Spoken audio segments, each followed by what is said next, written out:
السلام علیکم ورحمۃ اللہ تعالی وبرکاتہ۔ نحمده ونصلي ونسلم على رسوله الكريم اما بعد فاعوذ باللہ من الشیطان الرجیم بسم اللہ الرحمن الرحیم ان اللہ وملائکته یصلون علی النبی یا ایہا الذین آمنوا صلوا علیہ وسلموا تسلیما اللہم صل علی سیدنا ومولانا محمد معدن الجود والکرم وآلہ الکرام وابنہ الکریم وبارک وسلم صلاۃ وسلاما علیک یا رسول اللہ صلی اللہ تعالی علیہ وسلم۔ 9 ہجری کے واقعات بیان کیے جا رہے ہیں۔ فتح مکہ کے بعد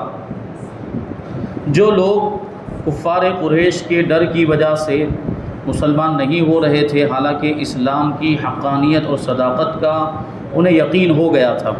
فتح مکہ کے بعد وہ لوگ بھی جوق در جوق اور فوج در فوج حضور کی بارگاہ میں حاضر ہو کر مشرف بہ اسلام ہونے لگے، دامن اسلام سے وابستہ ہونے لگے۔ تو اسی سلسلے میں کچھ قافلے، کچھ جماعتیں، کچھ وفود، مختلف قبیلے کے لوگ اور مختلف علاقوں کے لوگ حضور پاک صلی اللہ علیہ وسلم کی بارگاہ میں حاضر ہوئے اور یہ دامن اسلام سے وابستہ ہو گئے۔ کچھ لوگ ایسے تھے جن کی طرف نبی کریم صلی اللہ علیہ وسلم نے نمائندہ صحابہ کرام کو بھیجا تھا تاکہ ان کو اسلام کی دعوت دے، تو انہوں نے کہا ہم تو حضور کی بارگاہ میں خود حاضر ہو کر اسلام کے دامن میں داخل ہونا چاہتے ہیں۔ تو یہ جو بھی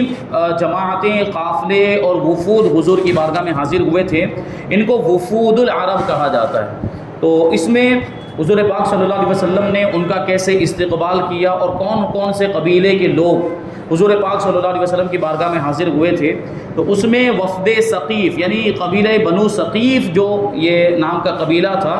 اس کے لوگ حضور پاک صلی اللہ علیہ وسلم کی بارگاہ میں حاضر ہوئے تو ان کا ذکر کیا گیا تھا۔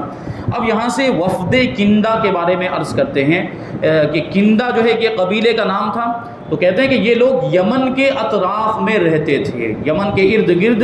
ان کی آبادیاں آباد تھیں۔ وہ اس قبیلے کے 60 یا 80 سوار بڑے ٹھاٹ باٹ کے ساتھ مدینہ منورہ آئے، خوب بالوں میں کنگھی کیے ہوئے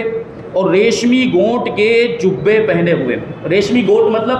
جیسے کوئی کپڑا ہے تو اس کو ہم سجاوٹ کرتے ہیں، کبھی کچھ چیزیں اس میں نقش و نگار وغیرہ اس میں لگائے جاتے ہیں اور کناروں پر وہ لگائی جاتی ہے جس کو لیس کہتے ہیں اپنی زبان میں۔ تو وہ لیس یعنی ریشمی گوٹ لگا کر یہ لوگ حضور پاک صلی اللہ علیہ وسلم کی بارگاہ میں حاضر ہوئے، ہتھیاروں سے سجے سجائے مدینہ کی آبادی میں داخل ہوئے۔ جب یہ لوگ دربار رسالت میں باریاب ہوئے تو آپ نے ان لوگوں سے دریافت فرمایا کہ کیا تم لوگوں نے اسلام قبول کر لیا ہے؟ تو سب نے عرض کیا کہ جی ہاں۔ آپ نے فرمایا کہ پھر تم لوگوں نے یہ ریشمی لباس کیوں پہن رکھا؟ کیونکہ اسلام میں مردوں کے لیے ریشمی لباس پہننا جائز نہیں ہے۔ تو حضور نے اسی وجہ سے ارشاد فرمایا کہ تم جب مسلمان ہو چکے ہو تو تم نے یہ ریشمی لباس کیوں پہنا ہوا ہے؟ ریشم پہننا مردوں کے لیے منع ہے۔ یہ سنتے ہی ان لوگوں نے اپنے جبوں کو بدن سے اتار دیا اور ریشمی گوٹوں کو پھاڑ پھاڑ کر جبوں سے الگ کر دیا۔ اس طریقے سے حضور پاک صلی اللہ علیہ وسلم کے حکم کی ان لوگوں نے تعمیل کی۔ اب آگے وفد بنی اشعر کے بارے میں بتاتے ہیں۔ بنی اشعر یہ قبیلے کا نام، یہ لوگ یمن کے باشندے اور قبیلہ اشعر کے معزز اور نامور حضرات تھے۔ جب یہ لوگ مدینے میں داخل ہونے لگے تو جوش محبت اور فرط عقیدت سے رجز کا یہ شعر آواز ملا کر پڑھتے ہوئے شہر میں داخل ہوئے۔ وہ شعر یہ تھا: غدن نلقی الاحبہ محمد و صحبہ، کہ کل ہم لوگ اپنے محبوبوں سے یعنی حضرت محمد صلی اللہ علیہ وسلم اور آپ کے صحابہ سے ملاقات کریں گے۔ حضرت ابو ہریرہ رضی اللہ تعالیٰ عنہ کا بیان ہے کہ میں نے رسول خدا صلی اللہ علیہ وسلم کو یہ ارشاد فرماتے ہوئے سنا کہ یمن والے آ گئے، یہ لوگ بہت ہی نرم دل ہیں اور ایمان تو یمنیوں کا ایمان ہے، یعنی یہ بہت مضبوط ایمان والے ہوتے ہیں، اور حکمت بھی یمنیوں میں ہے۔ بکری پالنے والوں میں سکون اور وقار ہے، یعنی وہ عاجز ہوتے ہیں اور تواضع کرنے والے ہوتے ہیں، کیونکہ بکری جو جانور ہے وہ بڑا ہی نرم طبیعت والا جانور ہوتا ہے۔ اور اونٹ پالنے والوں میں فخر اور گھمنڈ ہوتا ہے، یعنی اونٹ پالتے ہیں، گھوڑے پالتے ہیں تو ان کو یہ ہوتا ہے کہ ہمارے پاس یہ بڑے شرافت والے جانور ہیں، تو اس کی وجہ سے ان میں گھمنڈ آ جاتا ہے۔ چنانچہ اس ارشاد نبوی کی برکت سے اہل یمن علم و صفائی قلب اور حکمت و معرفت الہی کی دولتوں سے ہمیشہ مالا مال رہے۔ خاص کر حضرت ابو موسیٰ اشعری رضی اللہ تعالیٰ عنہ کہ یہ نہایت ہی خوش آواز تھے، یعنی ان کی آواز بہت اچھی تھی، اور قرآن شریف ایسی خوش الہانی کے ساتھ پڑھتے تھے کہ صحابہ کرام میں ان کا کوئی ہم مثل نہیں تھا، اتنی اچھی ان کی آواز تھی۔ علم عقائد میں اہل سنت کے امام شیخ ابو الحسن اشعری رحمۃ اللہ تعالی علیہ انہی حضرت ابو موسیٰ اشعری رضی اللہ تعالیٰ عنہ کی اولاد میں سے ہیں۔ عقائد کے دو امام ہیں، ایک حضرت ابو الحسن اشعری اور ایک حضرت ابو منصور ماتریدی رحمۃ اللہ تعالی علیہما۔ یہ دونوں عقائد کے امام اہل سنت و جماعت سے جو بھی حضرات تعلق رکھتے ہیں وہ عقائد میں ان دونوں میں سے کسی ایک کی پیروی کرتے ہیں۔ اب آگے وفد بنی اسد کے بارے میں بتاتے ہیں کہ اس قبیلے کے چند اشخاص بارگاہ اقدس میں حاضر ہوئے اور نہایت ہی خوش دلی کے ساتھ مسلمان ہو گئے، لیکن پھر احسان جتانے کے طور پر کہنے لگے کہ یا رسول اللہ صلی اللہ تعالیٰ علیہ وسلم، اتنے سخت قحط کے زمانے میں ہم لوگ بہت ہی دور دراز مسافت طے کر کے یہاں آئے، یعنی قحط سالی کا زمانہ ہے، کال پڑا ہوا ہے، بارش نہیں ہو رہی ہے، اور اتنا لمبا سفر طے کرنے کے بعد، اتنی تکلیفیں برداشت کرنے کے بعد ہم آپ کی بارگاہ میں حاضر ہوئے ہیں، اور راستے میں ہم لوگوں کو کہیں بھی شکم سیر ہو کر کھانا بھی نصیب نہیں ہوا،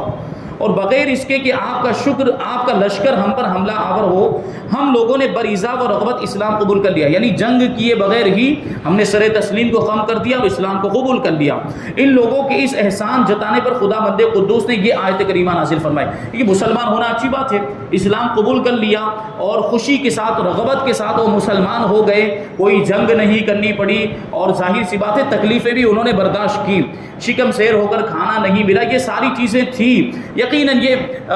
اللہ کی راہ میں انہوں نے یہ کام اور یہ تکلیفیں برداشت کی تو اللہ تبارک و تعالیٰ اس کا ثواب ان کو عطا فرماتا، لیکن انہوں نے احسان جتایا۔ یہ کوئی احسان جتانے والی چیز نہیں تھی، اللہ تبارک و تعالیٰ نے ان کو ایمان کی دولت عطا فرمائی، اسلام جیسی عظیم نعمت عطا فرمائی کہ اس سے بڑی کوئی نعمت ہو ہی نہیں سکتی، تو پھر احسان جتانے کا کوئی مطلب نہیں تھا کہ اللہ تبارک و تعالیٰ نے ان پر احسان کیا تو ان کو اسلام کی ہدایت عطا فرمائی، ایمان کی ہدایت عطا فرمائی، تو اس کا شکر ادا کرنا چاہیے۔ شکر ادا کرنے کی جگہ پر وہ احسان جتانے لگ گئے کہ ہم نے دیکھو اتنے بڑے بڑے کام کر دیے، اتنی زیادہ تکلیفیں برداشت کی، اتنا لمبا سفر طے کر کے آئے، تو یہ چیز جو ہے وہ اللہ تبارک و تعالیٰ کو پسند نہیں آئی۔ تو اللہ تبارک و تعالیٰ نے قرآن مجید کے اندر آیت کریمہ نازل فرمائی، یمنون علیک ان اسلموا قل لا تمنوا علی اسلامکم بل اللہ یمن علیکم ان ہداکم للایمان ان کنتم صادقین۔ اے محبوب، یہ لوگ تم پر احسان جتاتے ہیں کہ ہم مسلمان ہو گئے، آپ فرما دیجئے کہ اپنے اسلام کا احسان مجھ پر نہ رکھو، یعنی احسان مت جتاؤ، بلکہ اللہ تبارک و تعالیٰ تم پر احسان رکھتا ہے کہ اس نے تمہیں اسلام کی ہدایت عطا فرمائی اگر تم سچے ہو، کیونکہ یہ اللہ تبارک و تعالیٰ کی کتنی بڑی نعمت ہے، ایمان مل جانا، اسلام مل جانا، یہ تو سب سے بڑی نعمت ہوئی، تو اللہ کا شکر ادا کرنا چاہیے کہ اتنی بڑی، بھلے اس کے لیے کچھ تکلیفیں برداشت کرنی پڑ گئی، لیکن شکر اللہ تبارک و تعالیٰ کا ادا کرنا چاہیے تھا۔ تو ان کی اس بات کو اللہ تبارک و تعالیٰ نے اس طور پر پیش کیا کہ ان کی یہ بات جو ہے کہ وہ صحیح نہیں تھی، ان کا یہ طریقہ غلط تھا، یہ انداز ان کا درست نہیں تھا، جس چیز کا اظہار انہوں نے اللہ کے رسول صلی اللہ علیہ وسلم کی بارگاہ میں کیا یہ انہوں نے صحیح نہیں کیا، اس لیے ان کو تنبیہ کرتے ہوئے اللہ تبارک و تعالیٰ نے ارشاد فرمایا کہ اگر تم مسلمان ہو گئے تو یہ تمہاری طرف سے کوئی احسان نہیں ہوا، بلکہ اللہ تبارک و تعالیٰ کا تم پر احسان ہوا کہ اس نے تمہیں ایمان کی اور اسلام کی ہدایت عطا فرمائی، ورنہ دنیا میں بہت سے لوگ دوسرے ایسے بھی موجود ہیں جن کو توفیق نہیں ملی مسلمان ہونے کی اور ان کو ایمان کی دولت نہیں مل پائی، تو یہ تو اللہ تبارک و تعالیٰ کی کتنی بڑی نعمت ملی۔ اب آگے وفد فزارہ کے بارے میں بتاتے ہیں کہ یہ لوگ عیینہ بن حصن فزاری کی قوم کے لوگ تھے، 20 آدمی اس قبیلے کے حضور پاک صلی اللہ علیہ وسلم کی بارگاہ اقدس میں حاضر ہوئے اور اپنے اسلام کا اعلان کیا اور بتایا کہ یا رسول اللہ صلی اللہ تعالیٰ علیہ وسلم، ہمارے دیار میں یعنی ہمارے علاقے میں اتنا سخت قحط اور کال پڑ گیا ہے کہ اب فقر و فاقے کی مصیبت ہمارے لیے ناقابل برداشت ہو چکی ہے، یعنی جانور مرنے لگ گئے، پانی دستیاب نہیں ہے، کھیتیاں نہیں ہو پا رہی ہیں اور کھانے پینے کا اسباب سامان بھی مہیا نہیں، لہٰذا آپ بارش کے لیے دعا فرمائیں۔ حضور اقدس صلی اللہ علیہ وسلم نے جمعہ کے دن منبر پر تشریف فرما ہو کر دعا فرمائی اور فوراً ہی بارش ہونے لگی، کیونکہ نبی کی جو دعا ہوتی ہے اللہ تبارک و تعالیٰ کبھی اس دعا کو رد نہیں فرماتا، نبی کی دعا مقبول۔ حضور پاک صلی اللہ علیہ وسلم نے جیسے ہی بارش کے لیے دعا فرمائی فوراً بارش ہونے لگی، اور لگاتار 1 ہفتے تک موسلا دھار بارش کا سلسلہ جاری رہا۔ اب ظاہر سی بات ہے 1 ہفتے تک بڑی تیز بارش ہوتی رہے تو پھر پہلے بارش نہ ہونے کی وجہ سے نقصان ہوتا ہے، لیکن جب زیادہ بارش ہونے لگ جائے تو زیادہ بارش ہونے کی وجہ سے بھی نقصان ہونے لگتا ہے۔ تو پھر کیا ہوا، پھر دوسرے جمعہ کو جب آپ ممبر پر خطبہ پڑھ رہے تھے تو ایک اعرابی یعنی ایک دیہاتی کھڑا ہو کر عرض کرنے لگ گیا کہ یا رسول اللہ صلی اللہ تعالیٰ علیہ وسلم، زیادہ بارش ہونے کی وجہ سے چوپائے ہلاک ہونے لگے اور بال بچے بھوک سے بلکنے لگے، کیونکہ زیادہ بارش ہونے کی وجہ سے بھی کھیتی نہیں ہو پاتی ہے اور اناج اگ نہیں پاتا ہے، اور اس کی وجہ سے اب بال بچے بھوکے ہو گئے اور تمام راستے منقطع ہو گئے، یعنی راستوں میں بھی پانی بھر گیا، راستے بند ہو گئے ہیں۔ لہٰذا دعا فرما دیجئے کہ یہ بارش پہاڑوں پر برسے اور کھیتوں اور بستیوں پر نہ برسے۔ چنانچہ آپ نے دعا فرمائی تو بارش جو بادل تھا وہ شہر مدینہ اور اس کے اطراف سے کٹ گیا، یعنی مدینہ منورہ جتنا اس کا شہر کا جو احاطہ ہے وہاں پر بارش بند ہو گئی اور اس کے اطراف میں،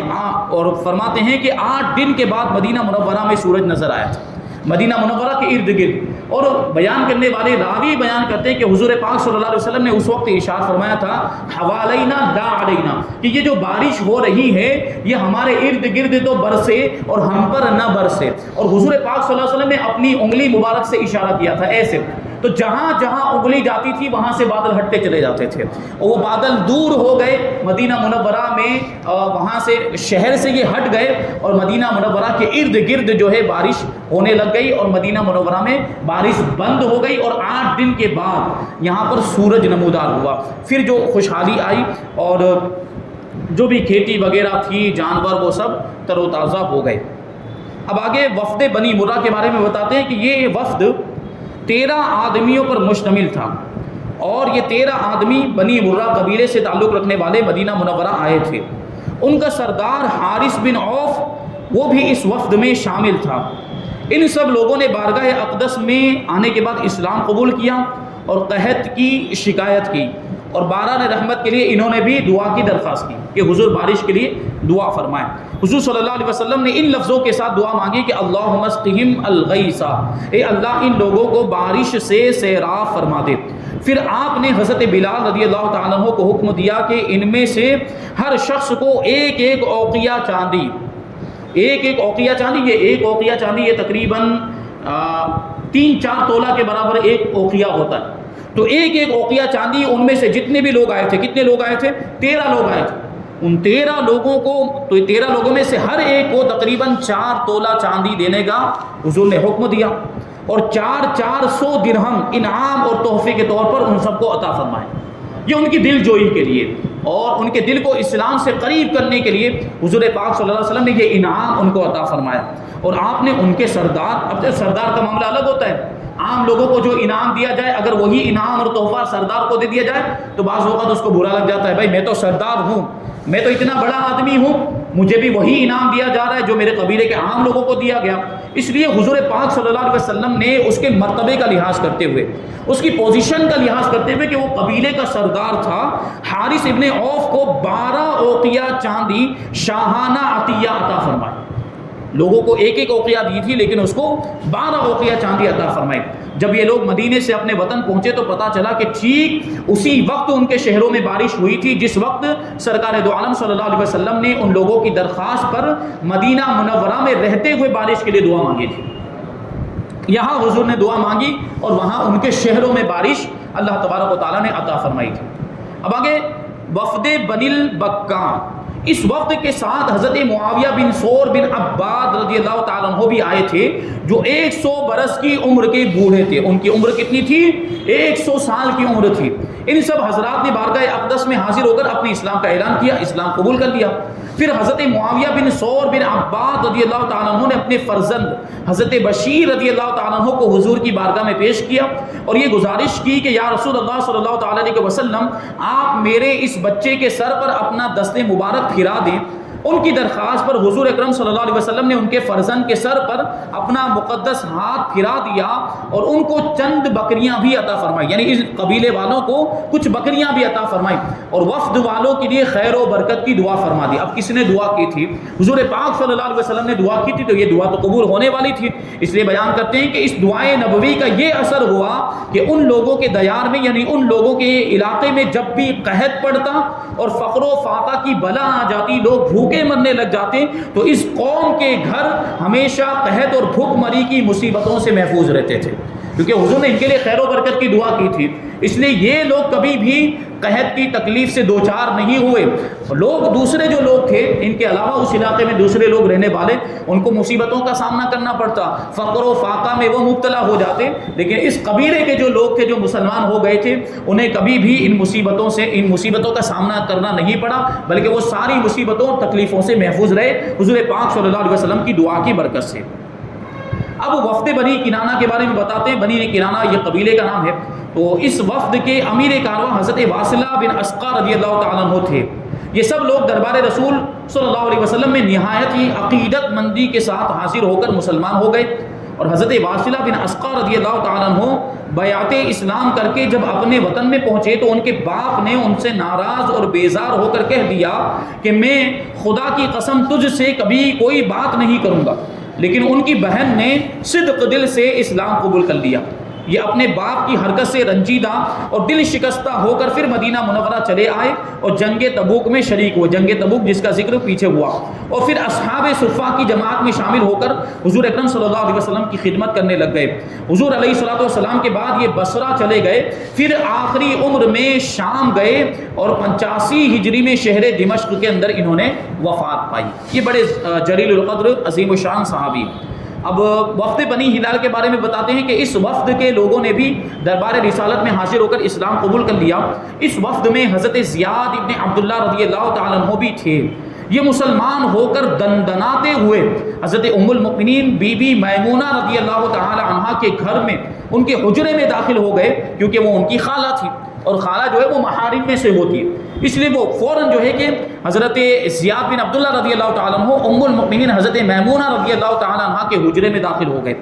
یہ اطمینان کے ساتھ اپنی خالہ کے پاس بیٹھے ہوئے گفتگو کر رہے تھے، جب رسول خدا صلی اللہ علیہ وسلم مکان میں تشریف لائے اور یہ پتہ چلا کہ حضرت زیاد رضی اللہ تعالیٰ عنہ ام المؤمنین کے بھانجے ہیں، ام المؤمنین ان کی خالہ ہیں، تو آپ نے از راہ شفقت محبت فرماتے ہوئے ان کے سر اور چہرے پر اپنا نورانی ہاتھ پھیر دیا۔ اس دست مبارک کی نورانیت سے حضرت زیاد رضی اللہ تعالیٰ عنہ کا چہرہ اس قدر پر نور، روشن اور منور ہو گیا کہ قبیلہ بنی ہلال کے لوگوں کا بیان ہے کہ اس کے بعد ہم لوگ حضرت زیاد ابن عبداللہ رضی اللہ تعالیٰ عنہ کے چہرے پر ہمیشہ ایک نور اور برکت کا اثر دیکھا کرتے تھے۔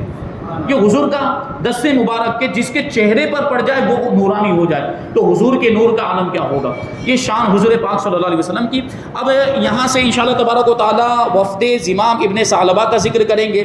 اور یہ تفصیل سے اس کو بیان کریں گے۔ پھر وفد تجید ہے، اور وفد مزینہ، وفد دوست، بہت سارے دوسرے قبیلے ہیں، ان کا ذکر انشاءاللہ تبارک و تعالی آئندہ کیا جائے گا۔ اللہ تبارک و تعالیٰ کی بارگاہ میں دعا ہے کہ جو کچھ بھی بیان ہوا اس پر ہم سب کو عمل کرنے کی توفیق عطا فرمائے، پابندی کے ساتھ اس درس میں شریک ہو کر اس سے زیادہ فائدہ حاصل کرنے کی توفیق عطا فرمائے۔ حضور پاک صلی اللہ علیہ وسلم کی سچی پکی محبت ہم سب کے دلوں میں اللہ تبارک و تعالیٰ کوٹ کوٹ کر بھر دے، اور حضور پاک صلی اللہ علیہ وسلم کے نام پر اپنا سب کچھ قربان کرنے کی توفیق عطا فرمائے۔ وما علینا الا البلاغ۔ الفاتحہ۔